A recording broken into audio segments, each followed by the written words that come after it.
The love of nature the Japanese people originally had was no doubt their innate aesthetic sense for things beautiful. But the appreciation of the beautiful is at bottom religious, for without being religious one cannot detect and enjoy what is genuinely beautiful. And there is no denying that Zen gave an immense impetus to the native feeling for nature, not only by sharpening it to the highest degree of sensitiveness, but also by giving it a metaphysical and religious background. In the beginning, probably, the Japanese were naively attracted to the beautiful which they saw about them. It is possible that they regarded all things in nature as uniformly animated with life, after the manner of primitive people who look upon even non-sentient things from their animistic point of view. But as they cultivated themselves in the Zen teaching, their aesthetic and religious sensitiveness was further nourished, and this nourishment came in the form of an exalted moral discipline and a highly spiritual intuition. That is to say, the snow-crowned peak of Fuji is now seen as rising from the background of emptiness. The pine trees ornamenting the monastery grounds are ever fresh and green because they are rootless and shadowless. The raindrops pattering on the roof of my humble hut transmit the echo of the ancient days when Kyosho and Sekcho and Saigyo and Dogen made their comments on the sound. The moonlight that leaked into the empty room of Hanshan and of the old couple in the Ugetsu house will also this evening visit your hotel with all its modern conveniences. You may say the universe remains ever the same, with Zen or without Zen.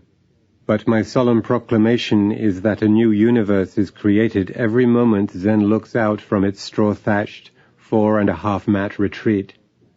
This may sound too mystical, but without a full appreciation of it, not a page of the history of Japanese poetry, Japanese arts, and Japanese handicrafts would have been written.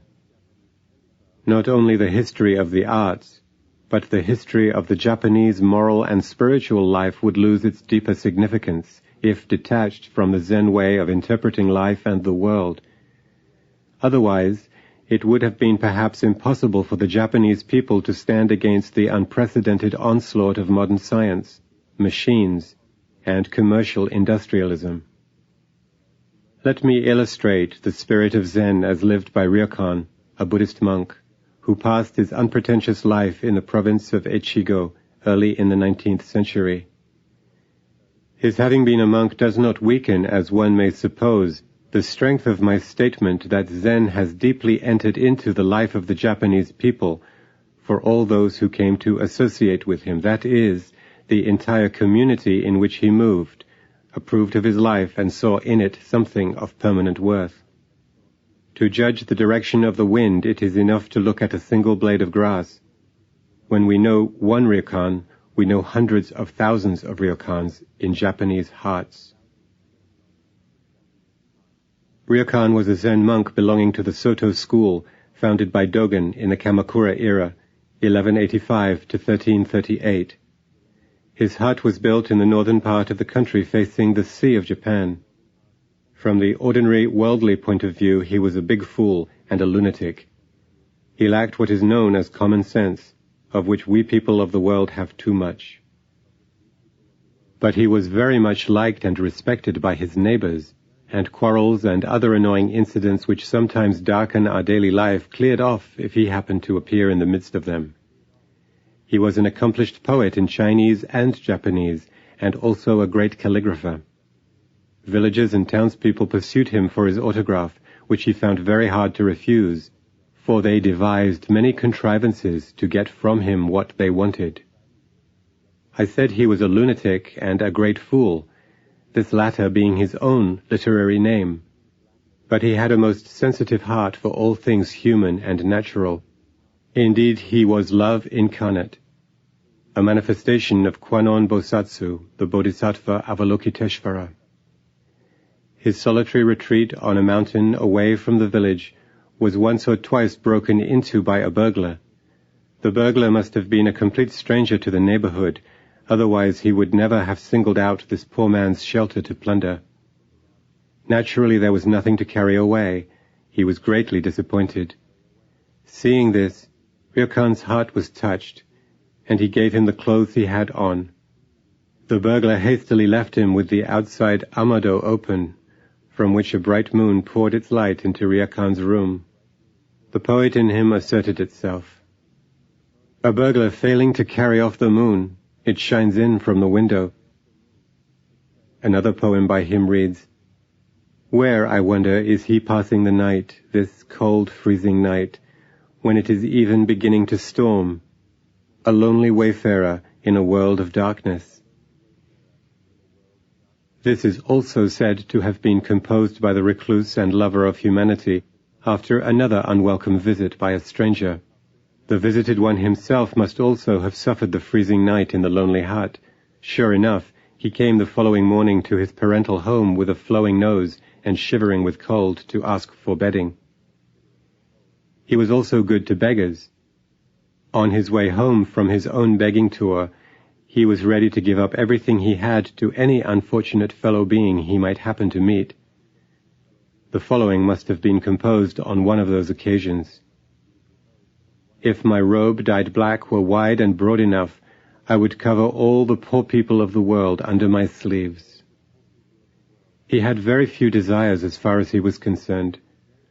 When one of the feudal lords in the neighboring districts once visited his hut in order to take him along to his own town and perhaps build a temple for his shelter and religious practices, this beggar poet remained silent for a while. When politely pressed for an answer, he wrote this: "As much fuel as I need is supplied by the wind. These fallen leaves I gather." So blessed in poverty, the Zen poet was a great troubadour of poverty. His poems, especially in Chinese, are full of these sentiments. He must have been an ardent admirer of Han Shan of the Tang dynasty, for his poems remind us at once of the highly spiritual atmosphere in which Han Shan moved. Here is one who is singing of poverty. In tatters, again in tatters, this is my life. For food I pick herbs by the roadside. In the moonlight I sit meditating all night long. Looking at the flowers, I forget to return home. This primitive life I have come to adopt ever since my association with the Buddhist Brotherhood. What lessons did he learn of the Buddhist Brotherhood? Some of them are in this poem. The past is already past. The future is not yet here. The present never abides. Things are constantly changing, with nothing on which to depend. So many names and words confusingly self-created. What is the use of wasting your life thus idly all day? Do not retain your time-worn views, nor pursue your newly fashioned imaginations. Sincerely and wholeheartedly make inquiries and also reflect within yourself, inquiring and reflecting, reflecting and inquiring, until the moment comes when no further inquiries are possible. For this is the time when you will realize that all your past has been in the wrong. This shows how assiduously Ryokan had employed himself in the study of Buddhism before he came to lead his primitive life in an eternal stream of karma. Whence is my life? Whither does it depart? I sit alone in my hut and meditate quietly yet earnestly, with all my thinking, I know not whence, nor do I come to any whither. So it is with my present, eternally changing, all in emptiness. In this emptiness is the ego for a while, with its yeas and nays. I know not just where to set them up. I follow my karma as it moves with perfect contentment. What is the practical outcome of this philosophy of not knowing anything and of leaving karma, whatever this may be, to its own working? In short, what is Ryokan's life of absolute passivity or dependence or emptiness? His grass hut was a most unpretentious one, indeed, just large enough for himself, hence gogo, which means half a sho, or less than 1 quart of rice, an amount considered enough for one full-grown man for a day's support. This solitary hut named Gogoan, resembles a hanging bell in shape. It stands surrounded by the cedars growing thick, while a few poems decorate the inside walls. The cooking pot is sometimes found covered with dust, and smoke often fails to issue from the hearth. The lonely visitor is an old man of the eastern village, who occasionally knocks at the door when the moon is bright. One autumnal eve I was wakeful, took a staff, and went out of doors. The crickets were singing under the ancient tiles. The dead leaves were fast falling off the shivering trees. Far away the stream was heard murmuring. The moon was slow to rise above the high peak. All conspired to draw me on to a deep meditation, and it was some time before I found my robe heavily wet with dew. This apostle of poverty and solitude, or would it be better to call him a grand nature mystic, had a very warm heart for nature and all objects of nature, plants and animals. As he makes allusions in his poems to a bamboo grove surrounding his hut, many bamboo shoots must have been growing there. He liked them very much, I suppose, for food, but chiefly for their growing straight, for their being freshly green all year round. Their roots are firmly set in the ground, while the trunk is hollow, symbolizing emptiness. Ryokan liked this character in the bamboo. Once, it is said, a young growing shoot began to break through the floor of his closet. He took interest in it. At last, seeing it grow too tall for the enclosure, he started to remove the roof for it. He tried to burn the roof with a candle. Did he think it the easiest way to accomplish the work? Perhaps he had no such design in his mind. He simply wanted to give room to the young plant, and seeing the candle most available at the time, he began the work. But unfortunately the roof caught fire more extensively than was first intended, and the whole structure, together with the bamboo itself, I believe, was burned down. The height of stupidity, indeed, this burning of a roof for the sake of a bamboo shoot. I mean, from our practical point of view. But I feel like condoning, or rather admiring his stupidity. There is something so genuine, or shall I say, so divine in his feeling for the bamboo shoot. There is something like this in every genuine act of love. We, as human beings, so given up to all kinds of practical and sordid considerations, are unable to follow every pure impulse of kindly feeling. How often do we deliberately suppress or repress the impulse? In us the impulse may not always be so thoroughly undefiled as in our poet lunatic, and this may be our conscious reason for repression or suppression. If so, our life ought to be purged of all impurities before we criticize Ryokan. Ryokan's love for pine trees appears in his poems. He does not seem to have been much of a talker or writer. Everything that went through his sensitive mind was caught up in his poems, which took various forms according to his mood at the time, either in Chinese or in classical Japanese of 31 syllables, or in the shorter form of 17 syllables, or in the style of folk song, or in the Manyo style of many syllables. He was quite an expert in all of these compositions, but not conventionally bound by literary rules, which he frequently ignored. The other favorite form in which he gave expression to his inner life was calligraphy. In our case, his literary products will better lead us into his inward sentiments. He sings of a solitary old pine tree at Kugami. At Kugami, in front of the Otono, there stands a solitary pine tree, surely of many generations. How divinely dignified it stands there. In the morning I pass by it. In the evening I stand underneath it, and standing I gaze, never tired of this solitary pine. There must have been something intensely fascinating about this ancient tree. In fact, every old tree of any sort inspires a beholder with a mystic feeling which leads him to a faraway world of timeless eternity. There was another pine tree at Iwamuro which deeply stirred his feelings of pity. The tree must have been a young one, with no stately outstretching branches. It was raining hard, and Ryokan saw it all drenched.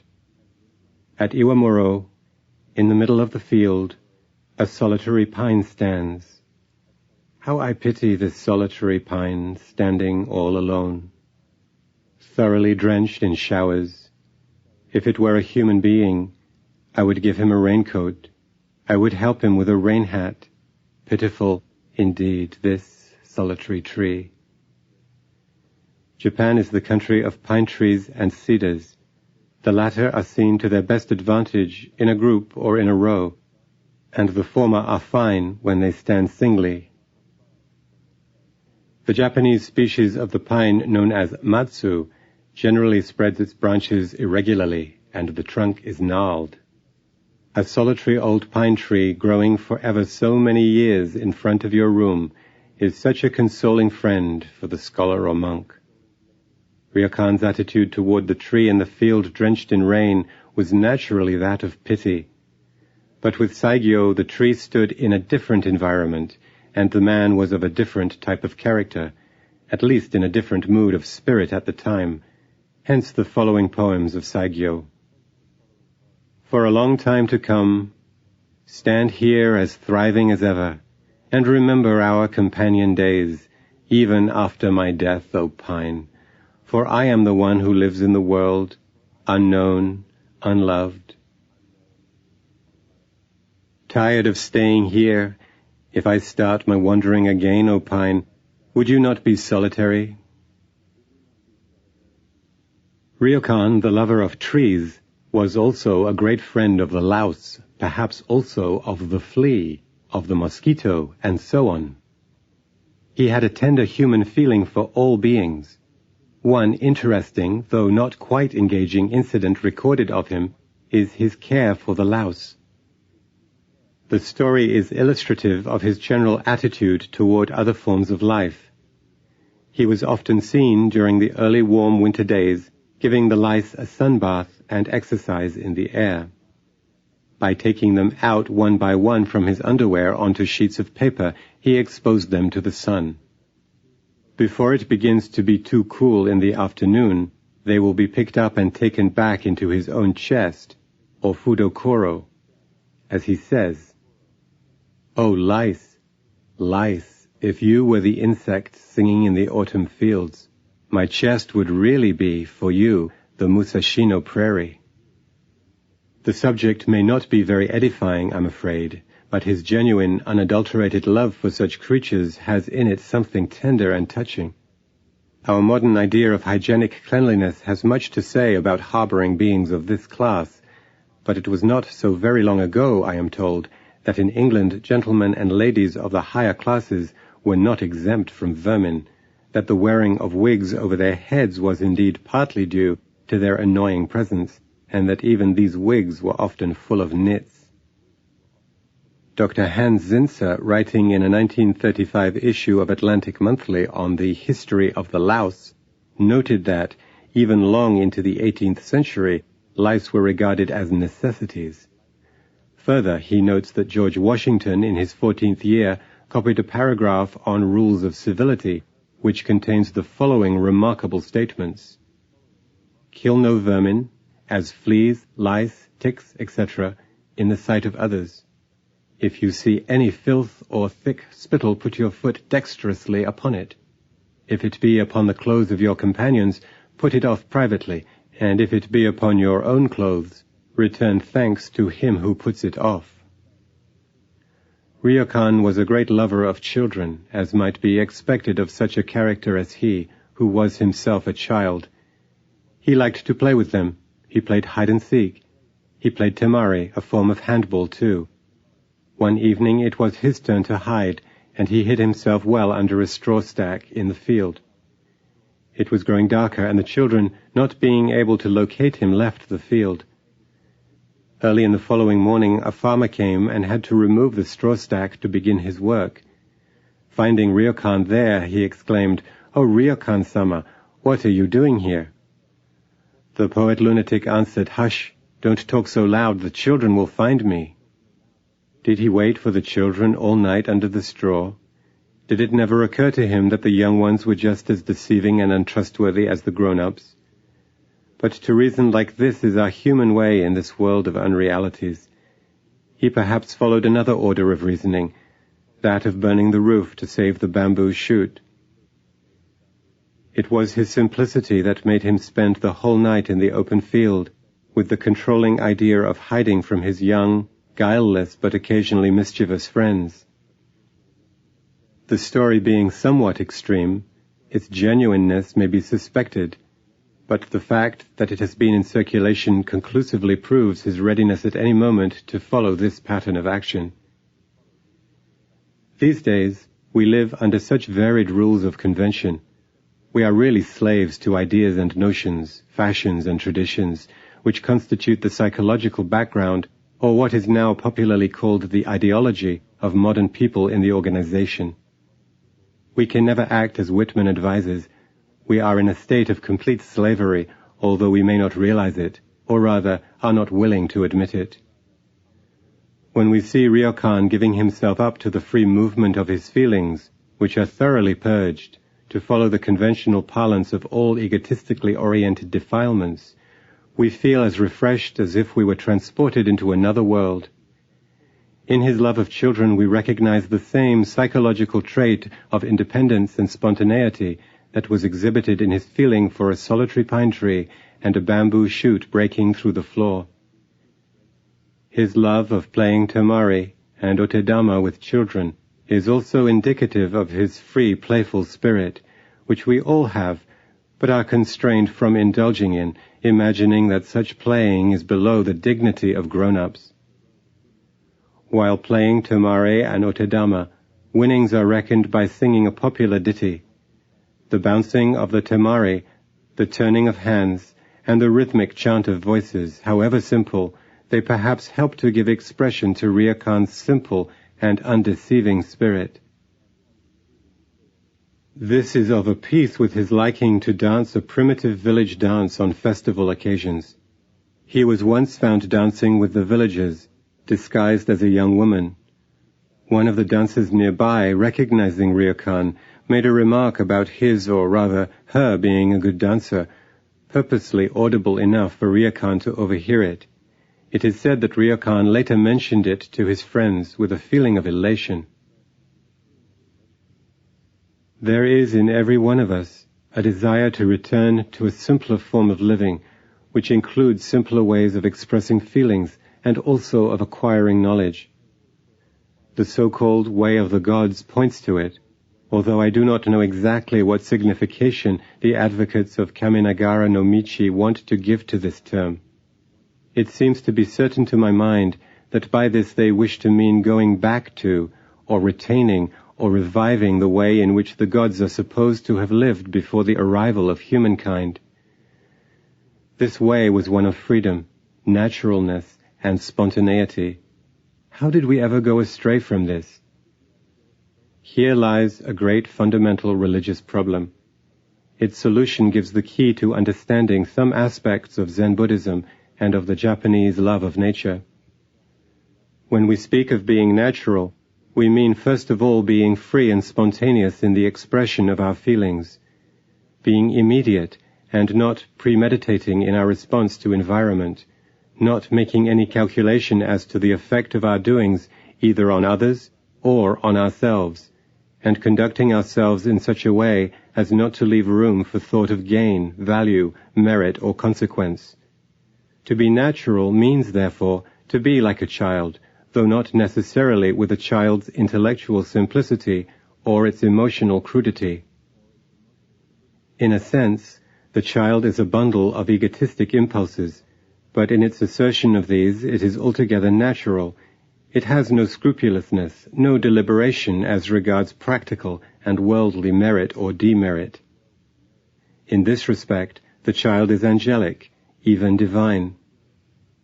It ignores all the social devices that keep grown-ups decent and conventional and law-abiding. It is living under no such artificial human-made constraints. The practical outcome of such behavior may not always be acceptable to the taste of so-called cultivated, refined, sophisticated people of the world. But the question here is not one of such practical considerations, but of the genuineness of motive, the disinterestedness of feeling, and the immediateness of response. When there is thus no crookedness in one's heart, we may say that one is natural and childlike. In this there is something highly religious, and angels are represented sometimes as babies with wings. And this is the reason why the Zen artists have a special liking for painting Hanshan and Jitoku or Hote with a group of children. Going back to nature, therefore, does not mean going back to the natural life of primitive and prehistoric peoples. It means a life of freedom and emancipation. The one thing that hampers and complicates our modern life especially is the concept of teleology, which we are all made to feel in every phase of our life. The concept is all right as far as our moral, economic, intellectual, and terrestrial existence is concerned, but this existence of ours means far more than all these considerations, for we never feel completely satisfied with them. We seek for something going really far deeper than the merely moral and intellectual. As long as we are on the plane of the teleological conception of existence, we are in no way free, and not being free is the cause of all the worries, all the miseries, all the conflicts that are going on in this world. To be thus free from all conditioning rules or concepts is the essence of the religious life. When we are conscious of any purpose whatever in our movements, we are not free. To be free means purposelessness, which of course does not mean licentiousness. The idea of a purpose is something the human intellect reads into certain forms of movement. When teleology enters into our life, we cease to be religious, we become moral beings. So with art. When purpose is too much in evidence in a so-called work of art, art is no longer there, it becomes a machine, or a so-called advertisement. Beauty runs away, ugly human hands become altogether too visible. Suchness in art consists in its artlessness, that is, purposelessness. In this, art approaches religion, and nature is a perfect specimen of art, inasmuch as there is no visible purpose in the waves rolling on from the beginningless past in the Pacific Ocean, and in Mount Fuji covered with ancient snow, standing absolutely pure high against the sky. In the flower we, as beings obsessed with utilitarian ideas, may read its going to seed, and in seeds sense the harboring of a life for the coming years. But from the religious aesthetical angle of observation, flowers as flowers are red or yellow, and leaves as leaves are green. And in this all utilitarian and teleological or biological conceptions are excluded. We admire a machine most exquisitely and most delicately balanced and most efficiently working, but we have no feeling of going toward it. It is a thing altogether distinct from us, which stands here ready to obey our commands. Not only that, we know every part of it mechanically, and the purpose for which it is set to work. There is no mystery, as it were, in the whole construction of it. There are no secrets. There is no autonomous creativeness here. Everything is thoroughly explainable, subject to laws discovered by physics or dynamics or chemistry or some other science. Yet an ink sketch composed of a few strokes of the artist's brush, apparently very crudely executed, awakens in us the deepest of feelings and engages the attention of our whole being. In the same way, when we face nature, our whole being goes into it and feels every pulsation of it as if it were our own.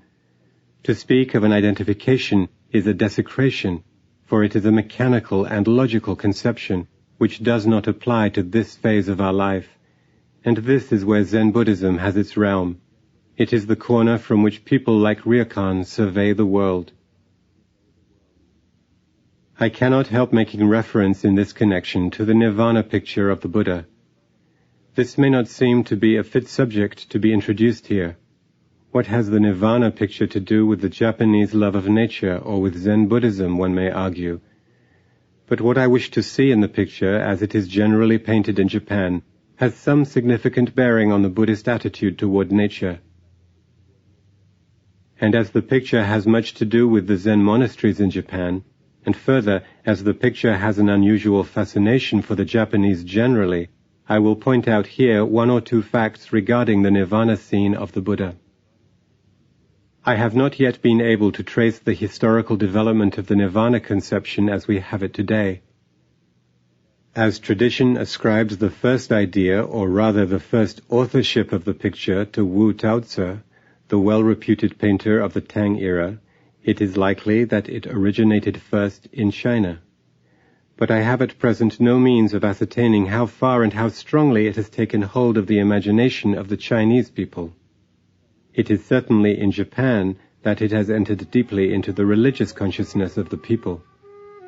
The picture has come to be intimately connected with the Buddhist life of Japan, especially with Zen. There must be something in it which appeals powerfully to us all.